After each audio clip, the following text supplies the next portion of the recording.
கருவேல மரத்தில் ஒரு கானம் கேட்டுக்கொண்டே இருக்கிறது பாருங்கள். அது கருவேல மரத்தில் உள்ள வண்டுகளின் வாய் நாதம்தான், வாய் சந்தம்தான் அதனுடைய நிறுத்தியிருக்கிறார். கருவேல மரத்தில் காணாமல் இருந்தாலும், இந்த சின்ன அளவுக்கு இருந்தாலும், அது ஒரு ஹம்மிங் போட்டு கொண்டிருக்கிறது. இது கருவேல வண்டுகளின் ஹம்மிங் என சொல்லலாம். அப்படியே காட்டுக்கு கால் தடையாக அப்படியே வாக்கிங் வந்தேன். அப்போ இந்த காட்சியை கண்டபோது அதனுடைய கட்டமைச்சு ஒரு காட்சிப்படுத்தேன். இந்த ஹம்மிங் கேட்குதா பாருங்க.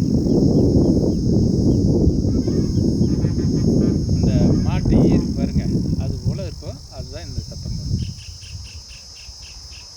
அது மகிழ்வாக கற்றுக்கிறதா, மன கஷ்டத்தில் கற்றுக்கிறதா, இதெல்லாம் அப்பாற்பட்டது. பாருங்க.